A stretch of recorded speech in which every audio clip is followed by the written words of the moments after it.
Hiya, Barbie. Hi, Ken. You want to go do a podcast? Sure. Jump in.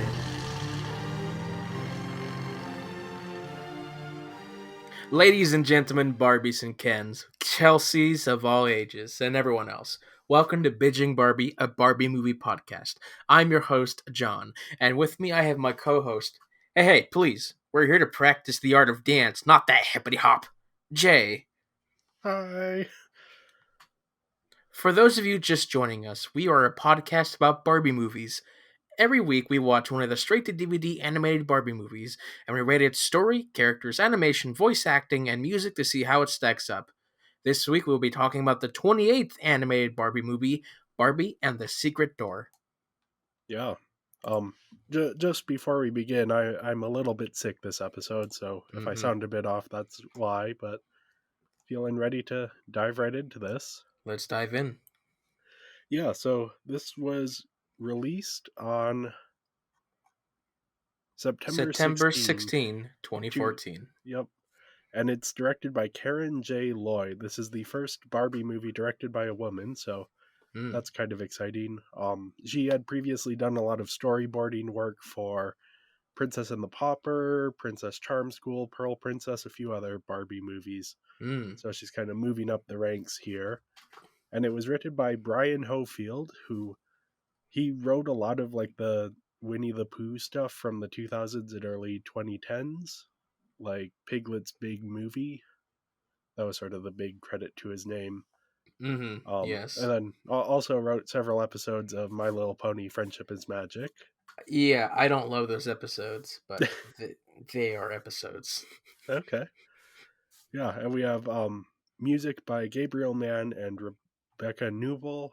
You'll recognize those names if you've been listening to the last few episodes. And we have original songs here with lyrics by Gabriel Mann, Rob Hudnut, and Amy Powers. They've sort of been the people writing the music for a lot of these movies, so sort of the same group.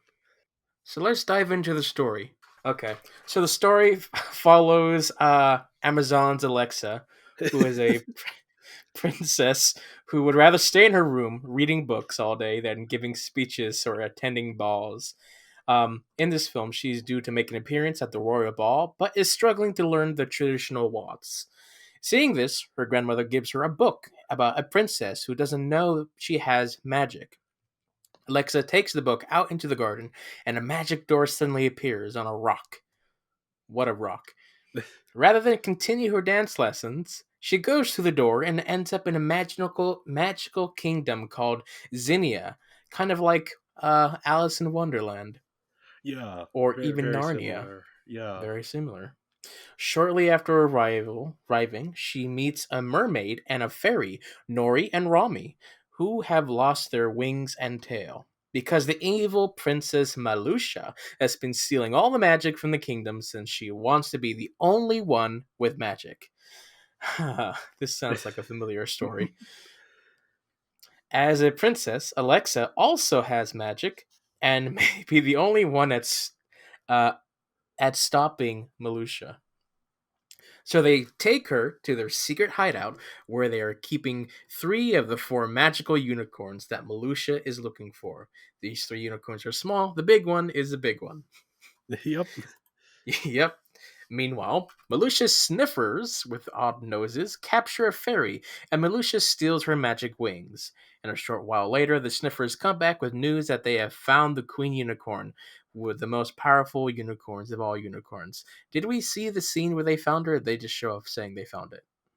No, we see them, they like leave the grove that the unicorn was hiding in, and then Malusha is waiting outside for them.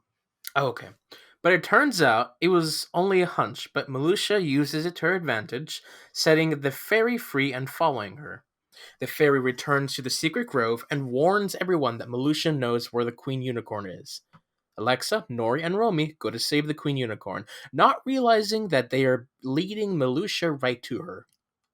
Malusha reveals herself, captures the unicorns, and steals the magic from everyone at the secret grotto.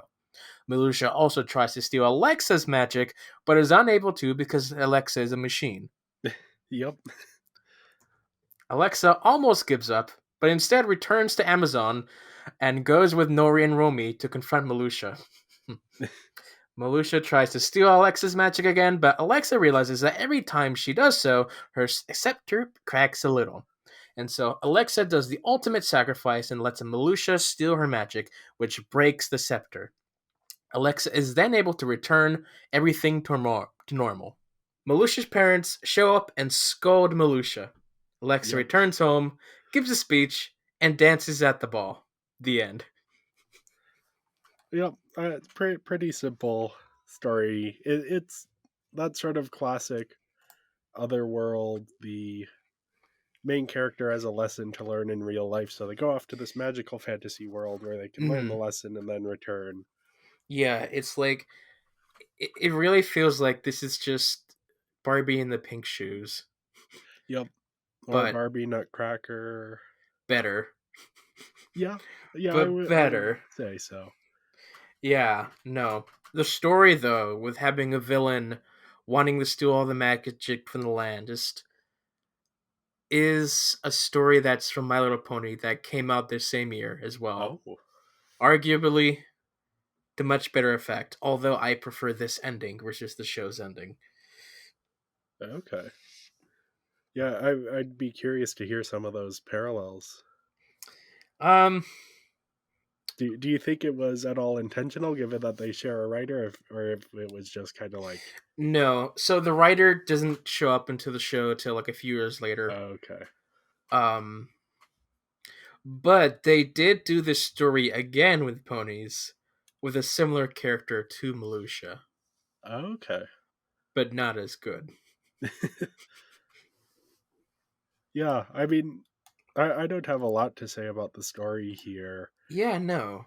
It Alexa has a good character arc, and I think that's sort of important here. Where a lot of Barbie movies, the Barbie character doesn't have a big arc, so it's nice to Hmm. see Alexa has this arc. Yeah, I didn't So really realize what the arc was until the end of the film. Because okay, I got to like 2/3 of the movie, and I was like, wait a minute. So what does this have to do with her learning how to dance? And then I realized what it was at the end. It's like, oh, okay, that's what it yeah, was. Her being confident to be a princess. yeah. She has the Mariposa arc to a certain extent. Yeah, not as strong, No, but she just has to find her duty and such. yeah, and yeah, I mean the story is, I think, well told. It's interesting. This is one of the longer Barbie movies, and I think it kind of, you feel that length a little bit. Like they have a bit of room to breathe. Yeah, especially during some of the songs. This is a musical, by the way, Yep, so some songs will take longer than they should. yep. But even just like, I paused like about 10 minutes before the end to like get up and grab some water, and it was like there she was just finishing everything, or like just, well, what was it? It was like right after she defeated Malusha. There's still like Hmm. 10 minutes left of Oh yeah, wrap up that they're doing, which it worked for me, but yeah. you The definitely film felt works. it. The film works. It's like we said. It's the basic use of the story structure, similar to Alice in Wonderland, specifically maybe even the Tim Burton one. Yeah, I think it has that, like, the Tim Burton specific story beats. Even it has like a Tim Burton look, but if Tim Burton had color. Yeah, if Tim Burton barfed up a rainbow, this Yes. movie would be that. Yeah, we'll talk about that later on. But I was watching the film and thinking, that's either Dr. Seuss or Tim Burton. Maybe they're Yeah. both the same. Or honestly, and we'll talk about it in a little bit, who the production designer is and why that's significant. Yes. We'll talk about that. I looked at it briefly. It looked really Okay. nice. Yeah. Um, yeah, there's not much for me to say about the story. I don't know if I'm fond of the ending with Malusha and the parents showing up. Okay, I was. I liked the joke of like, oh, you're trying to take over the kingdom again, but I didn't really care or like that it was just shrugged off as a Yeah. joke. To I to wanted something a little me bit more. to me what I liked about it is that it's like she is defeated in the end, but she doesn't really learn her lesson. Like I don't know, I think it's easy to be like, oh look, the villain got defeated and now they're gonna be good. Especially in the Barbie movies. Here it's like, oh no, she's not even necessarily the problem.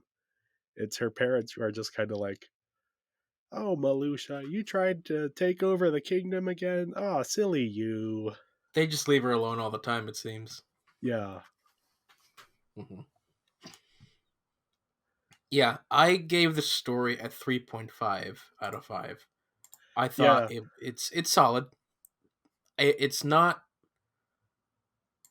It's just solid. It's not as strong as other entries. I think I would put Pearl Princess slightly above this one, but Yeah, I put it on a 3.5 as well. I think we've seen better though. I didn't dislike this one at all. no, no. But yeah, next up we have the characters. We already talked a bit about Alexa.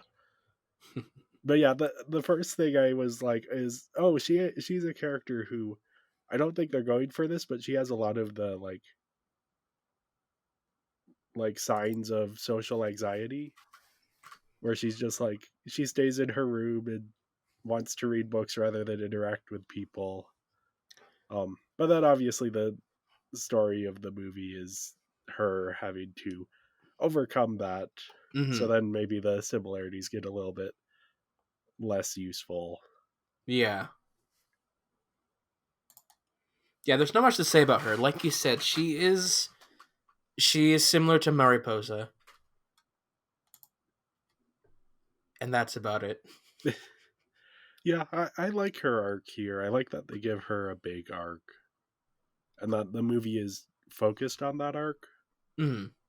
rather than just kind of like it happening in the background. Yeah, no, she works as a character.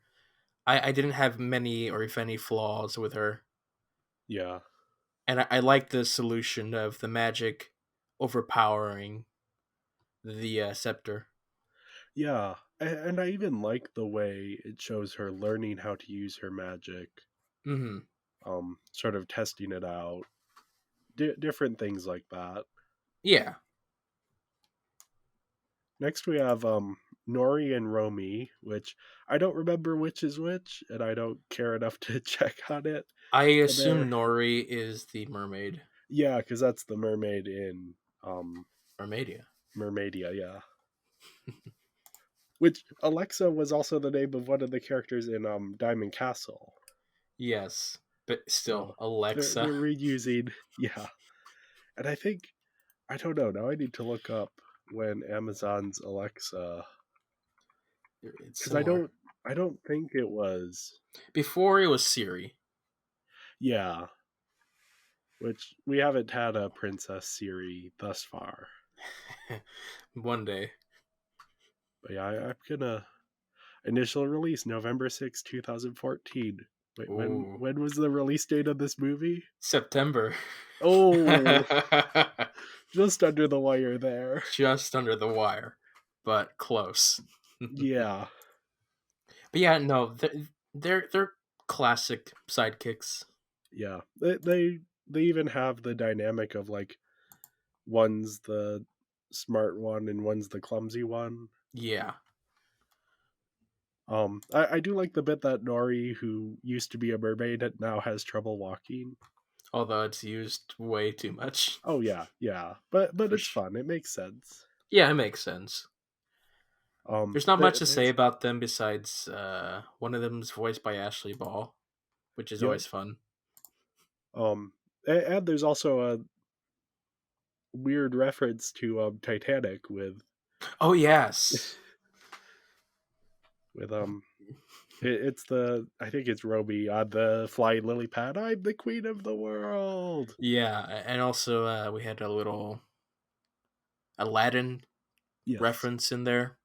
And then the bloopers had a Oh, Gremlins reference. there were bloopers. I didn't see it. Yeah, so for this one, I happen to have the DVD for this one. So Hmm. for the last few, I have it, but they do have outtakes on most of them. And on this one, it was the little bouncy bibble type things. Yes. Nori is introducing them to Alexa and is like, "Hey, these things like um don't get them wet, don't shine light on them, and don't feed them past midnight, Hmm. or they'll turn into that." And then points at like the big purple things that serve Malusha. Yeah.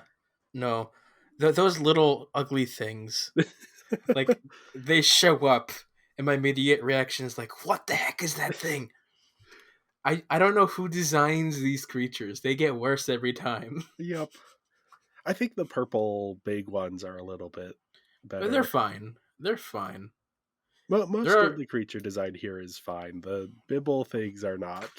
they're like giant red pandas Yeah. from Island Princess. Yeah, that's actually a good comparison. Just purple and yellow, which is always a cool color combination, I think. Mm-hmm. But yeah, not much to say on Nori and Romy. If you've seen any other Barbie movie where there's two sidekicks, Yeah. you've seen these characters. There are even two other sidekicks that were there for like 1 minute. Yeah, Barbie's handmaids who sit out most of the movie. But then dance at the end as if they were main characters. Yep. Now, speaking of main characters, we get the actual star of this movie, Malusha. Malusha. I mean, just so different from any Barbie villain we've seen. Yeah, a nice change of pace. Like we've had all of these like big grandiose, I'm gonna rule the world, wahahaha. But no, Malusha's just like an entitled brat who's super Yeah. whiny. Yeah. No. Yeah, this is like a type of villain format that's used in a lot of other shows, Yeah, but just hadn't made it to this show yet. This film series yet, which I'm surprised given how yeah, many films we've had.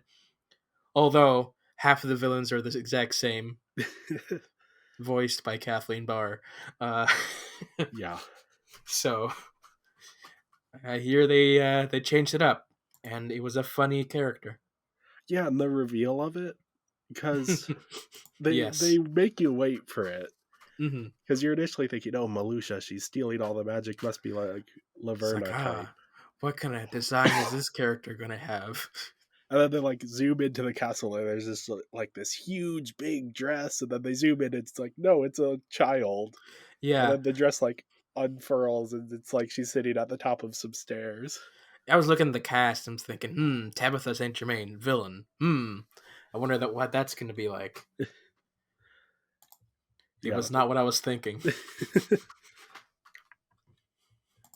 yeah. I don't know. I had fun with her as the villain.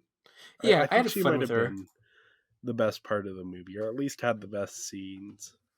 She's not my favorite villain, but she's just enjoyable to watch. Yeah, Yeah, which is also like part of the animation, which we'll get to that when we get to that. But the animation for the villain, especially, really worked. yeah, yeah. She's just like I don't know, something about her being just so different from all of the other Barbie villains just really works here. Yeah, she just wants all the magic. That's it. Yep. And a nice cake with her face on it. Yeah, yeah, cake with a face. But There yeah, you go. her scout sort of people are the sniffers Yeah. who roll around. I don't know. I thought they had a fun dynamic, but I'm very glad we didn't see more of them. Yeah, no. They were utilized to what they were doing. Yeah, I like the bit where one of them tells the other, if you don't find those unicorns, Malusha will use you to clean the floors. And then we cut to his imagining of it, and she's using him to vacuum with his Yeah, long nose. that was fun. But no, they were just bickering the entire time, which is Yeah, always fun to see. You know, they're your basic goons of this film. yeah, Yeah, unlike the other goons of this film, which aren't really goons. yeah. The main one is Grodlin, who's kind of the butler of Mm-hmm. the castle Malusha lives in. He's kind of the one who's just kind of sitting back and like rolling his eyes every once in a while or face palming every time she does something wrong. Yeah, it's also very interesting. Is that you in other films you have a very clear, oh, these are the villains, goons, and they're annoying. But no, these are just these giant purple guys that just they don't really care. Yeah, They're just doing like rolling their eyes. It's like, oh my gosh, really?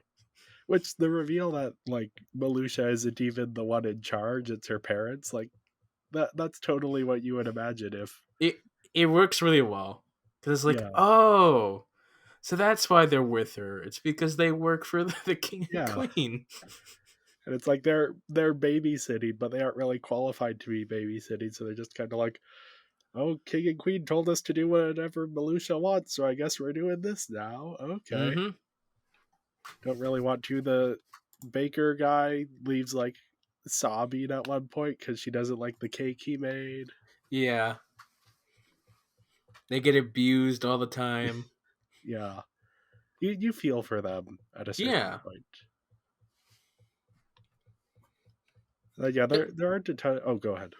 No, they were enjoyable to watch, especially the Yeah, leader and his interaction with the princess. yeah. No, there aren't a ton of other characters to spotlight, but I did want to talk about Brookhurst, who's the butler for Alexa's castle. Yes. And I like his dynamic with Alexa because it's very clear that he's looking out for her, Mm-hmm.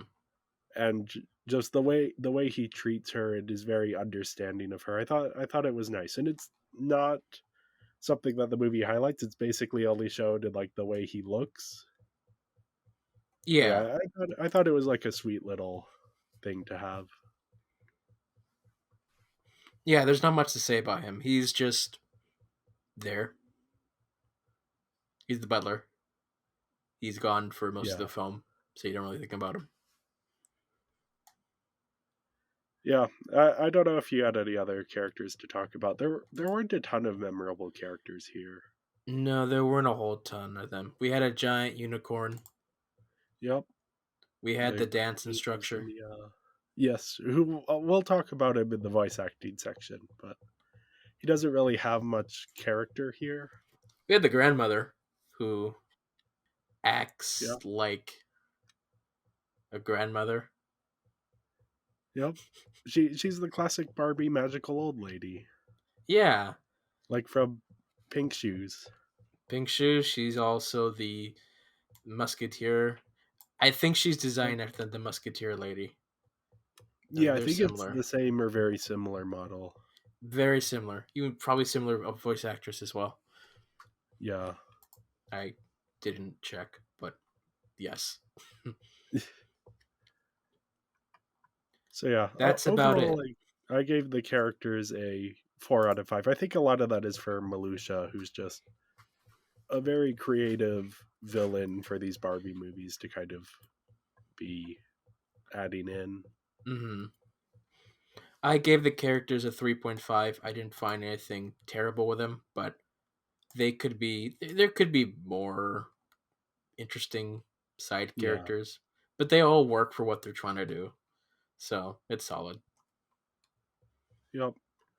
So next up we have animation, and here's where I wanted to bring up a name that we've talked about him before, but we're gonna talk about him again for a bit here because this is his last Barbie movie. Oh, it is. Walter P. Marthisius, yeah, he has worked on almost every Barbie movie so far as Walter P. either the Marthisius. either the Hmm. production designer or the art director.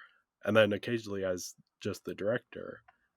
Um, but yeah, he has done a ton of work on a bunch of these movies, and you could actually I have the link that I'll put in the show notes, but he has a website where you can see some of his concept art, and it's really cool. It is really cool. I looked at some of his stuff for Perfect Christmas. And I'm thinking, this looks better than the film. What Yeah, a happened? lot of it, especially the early ones or the ones with limited budget, you can see how like the concept art works, and then you go to the actual movie, you're like, okay, they couldn't quite execute what's in the concept art. Mm-hmm. Whereas I think for Secret Door, you look at the concept art and you're like, okay, yeah, that looks exactly like the movie. Mm-hmm. But yeah, I thought it was important to bring him up here because he has been so instrumental in defining the vibe of every single one of these Barbie movies. Again, Yeah. except for like I think Princess Diaries, he did, or not Princess Diaries, Barbie Diaries. He didn't work on that one, and there was another one, but I don't quite remember. But every Mm-hmm. other one of these Barbie movies, he has been working on. Yeah, there's definitely like you start to see similarities. Like the stuff here looks very similar to Fairytopia. Oh yeah. I thought that the magical land was more like Fairytopia. Yeah, I'm curious what his original design for Fairytopia is, though. Let me see. Wow, yeah, and that's the gorgeous. yeah, and the concept art is like I don't think it's everything because there's only like a handful of things per category, but This is stupidly gorgeous. What happened?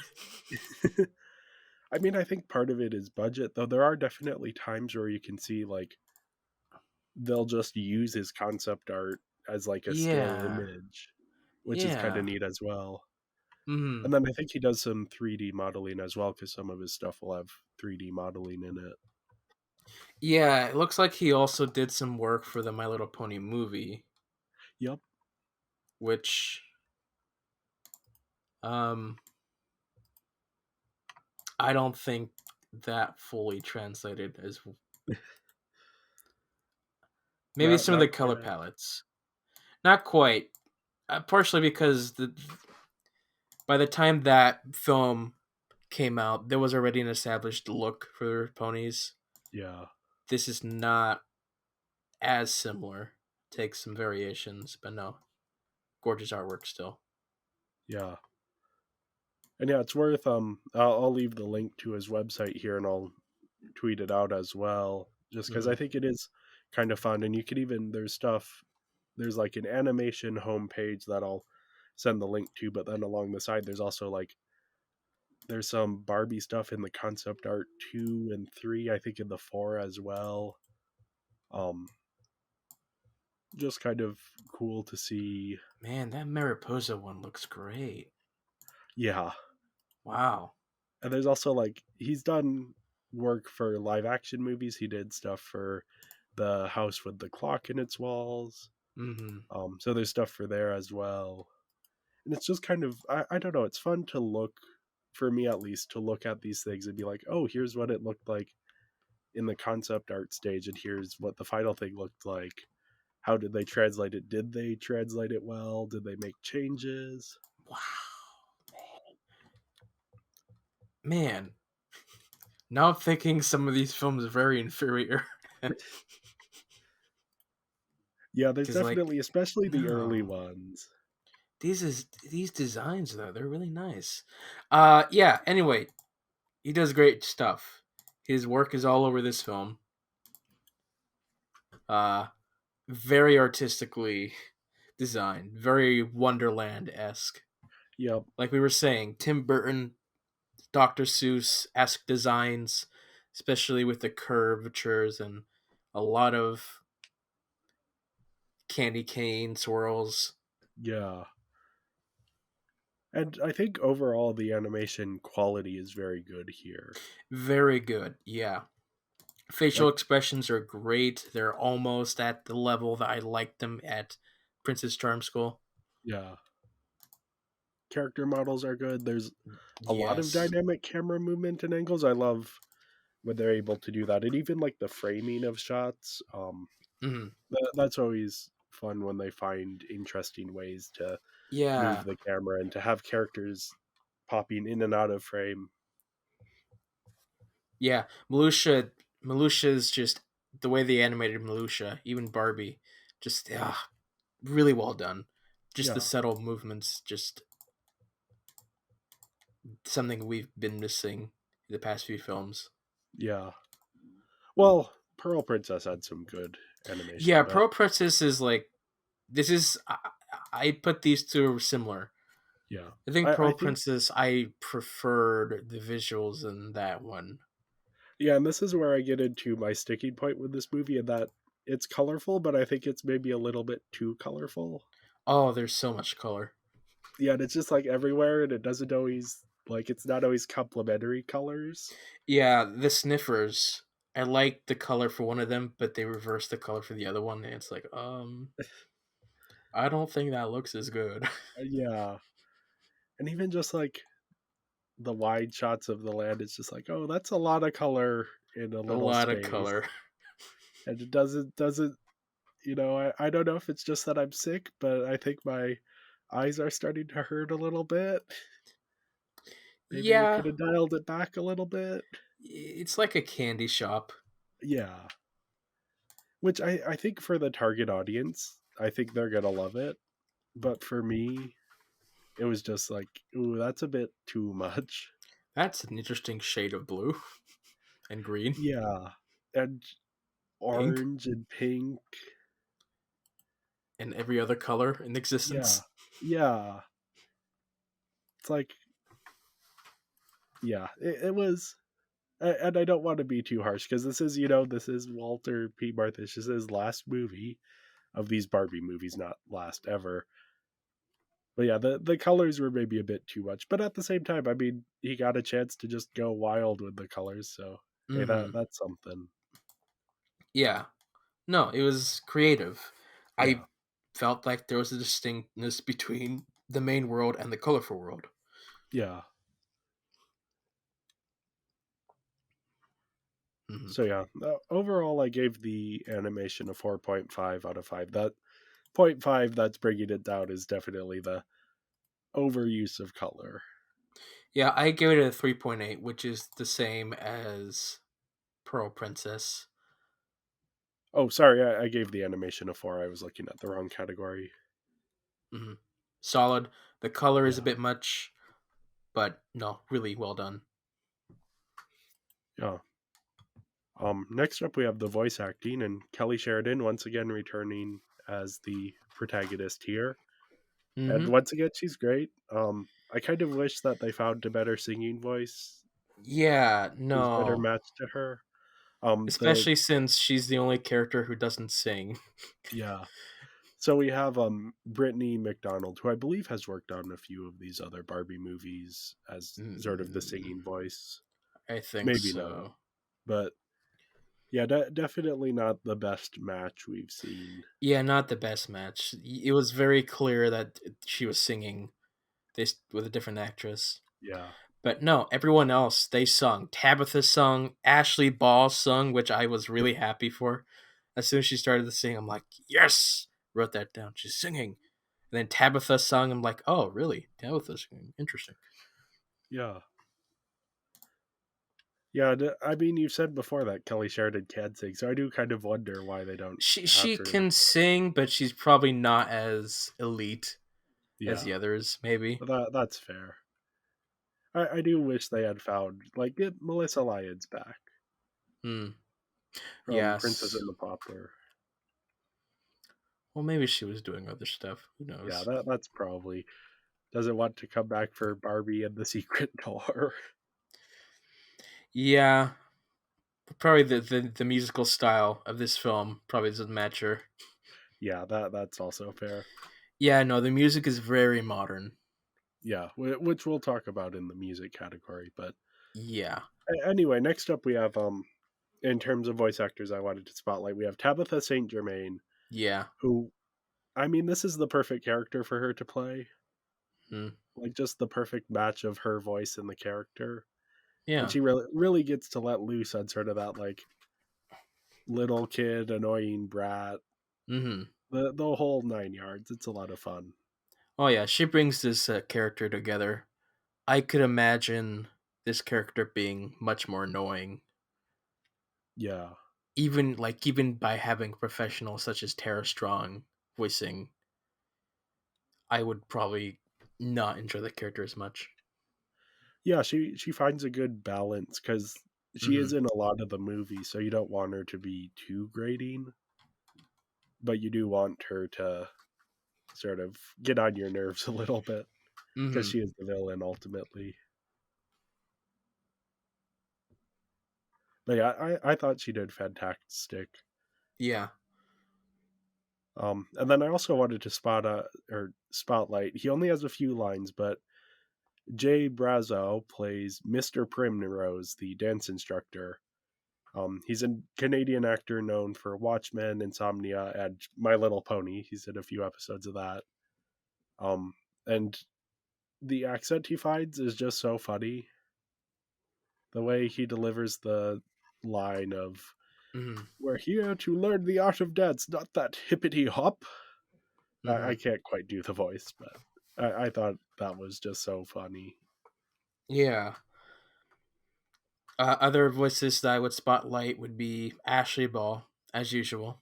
Yep. Just because she sings in this one, I had to say that. Also, this film is also the return of surprisingly Andrew Francis, who I think voiced Ken in the very first few, Oh, maybe.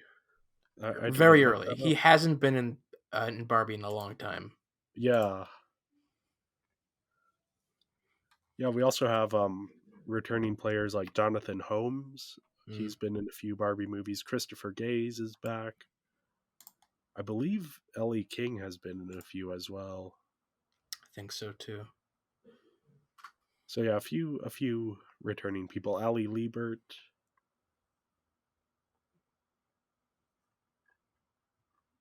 But yeah, I thought the voice acting was excellent overall. So I gave it a 4.5 out of 5.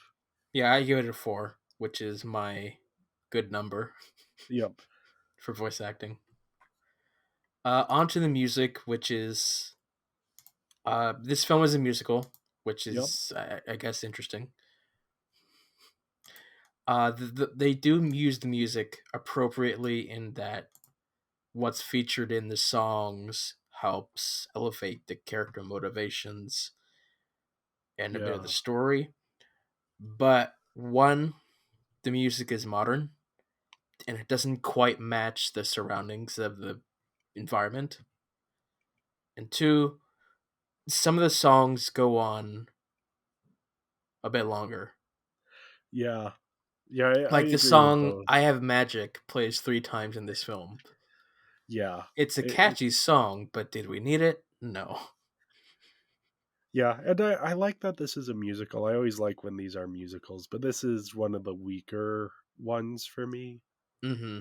just in terms of like, yeah, it's again, the music is a bit too modern. I wish they had kind of gone for more of a timeless feel like Princess and the Pauper.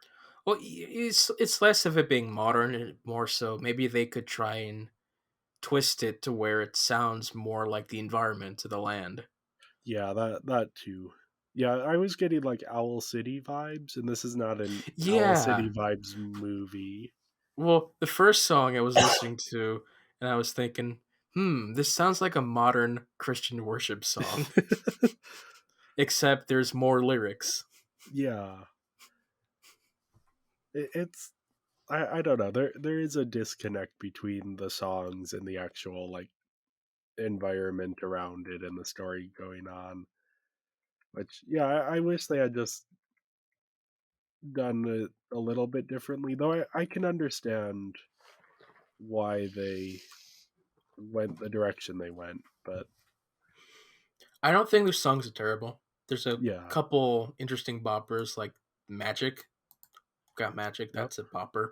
But yeah, no, I don't think it really works too well. Yeah, It's also I very obvious when a song happens. oh yeah, yeah. I thought it worked fine, but I think it could have worked a lot better. So I give it a 4 out of 5. Yeah, and I give it a 3.5, which is still decent. Yep. So my final score is a 20 out of 25, which is an 80% or a 4 on our 5-star rating. That gets it to about halfway through my rankings, like halfway up. So Yeah, I give it a 18.3, which is a 73% or 3.6 5-star rating, which is somewhere on my list. I don't know. yeah, it's number 11 on your list. It's just outside your top 10. Is it? Okay. Yeah, which I always find it interesting where these end up in our rankings because they are like our scores week by week. We aren't necessarily comparing all the time. But Yeah. yeah, at least I sometimes will like finagle my scores to get stuff higher or Mm. lower, but I don't think you do that at all.